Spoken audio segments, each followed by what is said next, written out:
बता दूं कि 2017 में एक ट्रेलर आया मूवी का मूवी का नाम था ग्रे स्टेट। अब इसमें क्या नया है? नया ये था कि जब ये मूवी रिलीज होने वाली थी उसके कुछ टाइम पहले ही डेविड क्लोरी को उसकी वाइफ और उसके बच्चे के साथ गोली मार दी गई। रीज़न रहा होगा कि एक डायरेक्टर को उसकी बेटी और वाइफ के साथ मार दिया जाता है मूवी के रिलीज होने से पहले और वो मूवी नहीं बनती है। ऐसा क्या दिखाना चाहते थे डेविड उस मूवी के अंदर जो 2017 में आनी थी, लेकिन उसका ट्रेलर ज़रूर आया था और उस ट्रेलर के अंदर ऐसा कुछ दिखाया ज़रूर था जिसमें बताया गया था कि आने वाले टाइम के अंदर लोग एक दूसरे के पास जाने से थोड़ा डरेंगे, यानी कि सोशल डिस्टेंसिंग मेंटेन करेंगे। लोगों को एक घर में कैद कर दिया जाएगा, यानी कि लॉकडाउन होगा। ट्रांसपोर्ट सारी चीज़ें बंद कर दी जाएंगी और कैश बिल्कुल नहीं होगा। उनके बॉडी में एक चिप इंसर्ट की जाएगी, जो जितने भी ट्रांजैक्शंस होंगे वो सब उस चिप से होंगे। ये तो सिर्फ एक ट्रेलर था जिसमें बताया गया था। बताना तो कुछ और चाहते थे, लेकिन उससे पहले ये मूवी और वो दोनों ही खत्म हो गए। 2017 में ही बिल गेट्स ने बोला था कि एक महामारी आने वाली है जिसके लिए हमें तैयार रहना चाहिए। और ठीक 18 अक्टूबर 2019 को बिल गेट्स ने एक मीटिंग में बोला कि अब जो वॉर होगी कंट्रीज के बीच में वो मशीन से नहीं होगी, वायरस से होगी। और अभी आप जानते हैं बिल गेट्स को लेके क्या कंट्रोवर्सी चल रही है। आपको लग रहा होगा कि दो वीडियो का आपस में क्या कनेक्शन है। कुछ लोग समझ रहे होंगे, कुछ लोगों को समझ में नहीं आ रहा होगा। तो यहाँ पर एक यू टर्न आता है और मैं आपको ले जाता हूँ 1980 में। 1980 के अंदर एक ऑर्गेनाइजेशन बनी जिसका मेन मकसद था इस पूरी दुनिया में एक पावर होना, यानी कि पूरी दुनिया को एक पावर चलाना। और उस पावर को उन्होंने नाम दिया था न्यू वर्ल्ड ऑर्डर। ऑर्गेनाइजेशन में ज़्यादा लोग नहीं थे, कोई सीक्रेट 100-150 लोग होंगे। और एक बहुत डरावने वाली बात इस ऑर्गेनाइजेशन की ये थी कि वो इस दुनिया की टोटल आबादी को 50 करोड़ में लाना चाह रहे थे, 50 करोड़ में। उनके टारगेट में थे वो देश जिसमें सबसे ज़्यादा पॉपुलेशन है, जिसमें हमारा इंडिया भी होता है।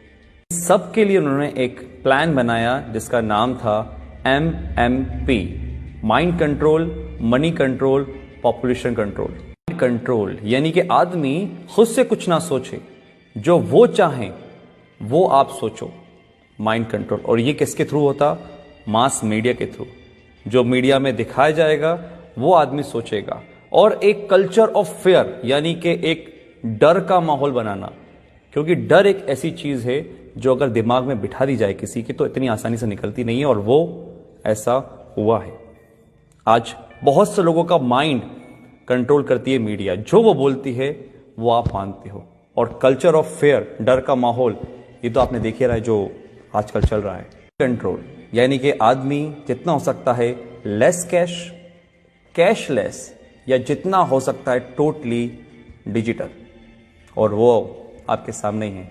आज हमारी डिजिटल करेंसी किस तरीके से बढ़ रही है आपको पता ही है। पॉपुलेशन कंट्रोल, और वो कैसे होगी? जिस देश की आबादी बहुत ज़्यादा, जहाँ पे बहुत सारे लोग हैं, क्योंकि एक देश की ताकत उसके लोग ही होते हैं, वहाँ की पॉपुलेशन ही होती है। तो उस पॉपुलेशन को कम करना, और आप कम करने का मतलब आई थिंक तो समझ चुके होंगे कि मैं क्या बोलना चाह रहा हूँ। इतनी बड़ी ऑर्गेनाइजेशन चला रहा है, कौन ये सब कर रहा है, ये सब आपको आने वाले टाइम में अंदर पता चल जाएगा। क्योंकि आने वाले टाइम में सिर्फ दो लोग रहेंगे, एक वो जो काम करेंगे, एक वो जो काम करवाएंगे। अगर मैं इसको स्ट्रेट फॉरवर्ड बोलूं तो राजा और गुलाम। एक वो लोग जो इस दुनिया पे राज करेंगे और एक वो लोग जो उन राज करने वालों की गुलामी करेंगे। ऑर्गेनाइजेशन का एक एजेंडा था, एजेंडा 21, यानी कि 2021 तक इस काम को पूरा करना। और 2020 जब से स्टार्ट हुआ है, आपको पता है सब क्या हो रहा है। लाखों लोग हैं जो समझ पा रहे हैं इस बातों को, लेकिन करोड़ लोग हैं जो इस बातों को नहीं समझ पा रहे।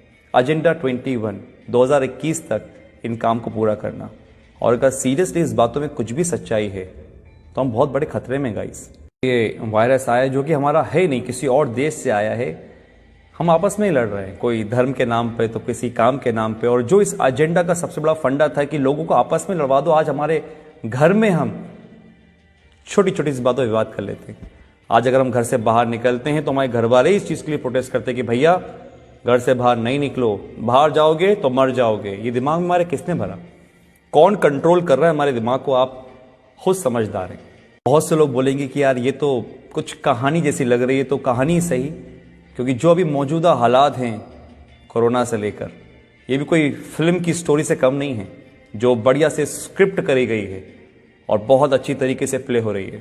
मैं आता हूं अपनी पुरानी वाली बात पर कि जो सुबह मेरे साथ इंसिडेंट हुआ कि एक मध्य वर्ग का आदमी जो लोअर मिडिल क्लास है, जो शायद कुछ भी काम करके काम चला रहा था, वो मांगने को नहीं तैयार है। वो 3 दिन पुरानी रोटी खा लेकर छुप कर उठाकर, लेकिन वो मुझसे पैसे लेने को तैयार नहीं था। मैंने फोर्सफुली उसको पैसे लिए थे। ये हालात है। तो एक मैसेज तो ये है कि अगर आपके आसपास कोई देखे जो हो सकता है मजबूर हो लेकिन शर्म के मारे नहीं मांग पा रहा हो, तो उसकी आप जरूर मदद करिएगा। इतना तो हम लोग अंदाजा लगा लेते हैं कि कौन परेशान है कौन नहीं। दूसरी बात, अगर ये बात सही है कि जो 1980 में एक एजेंडा चला, एजेंडा 21, डर का बिजनेस, अगर ये सही है तो गाइस आप लोग समझिए, संदीप महेश्वरी, मिस्टर रॉय चौधरी, ऐसे बहुत से लोग हैं, बड़े बड़े डॉक्टर्स हैं जो आपको समझाने की कोशिश कर रहे हैं कि इसका मॉर्टेलिटी रेट बहुत कम है, 0.01%। 1000 में से एक इंसान मर रहा है, तो फिर किस बात का इतना हाहाकार मचा हुआ है? जस्ट बिकॉज ऑफ, क्योंकि हम जो न्यूज देखते हैं वो मीडिया से आ रही है। बात वही है, हमारे दिमाग को कंट्रोल करा जा रहा है, हमारे पैसों को कंट्रोल करा जा रहा है। आज हमारे पास इतनी आजादी नहीं है कि हम खुद का काम कर सकें। किसी के कहने पे हम दुकान खोलते हैं, किसी के कहने पे हम दुकान नहीं खोलते। ये हक हमसे छीन लिया गया है, पैसा कमाने का हमसे छीन लिया गया है। हम खुद से आज कुछ नहीं कर सकते। ये कहीं वो एजेंडा 21 तो नहीं? अगर है तो आज डर छोड़िए, अपनी इम्यूनिटी पे काम करिए, दिमाग लगाइए, लॉजिक समझिए। मीडिया क्या बोलती है वो नहीं, आप ये समझिए कि दूसरे जो लोग, लाखों लोग समझ रहे हैं लॉजिकल बात को, उसको पकड़िए, ठंडे दिमाग से सोचिए और फिर फैसला कीजिए कि आपको क्या करना है। आप डरेंगे नहीं तो आप संभल जाएंगे, और अगर आप संभल गए तो ये देश बच जाएगा। Thank you.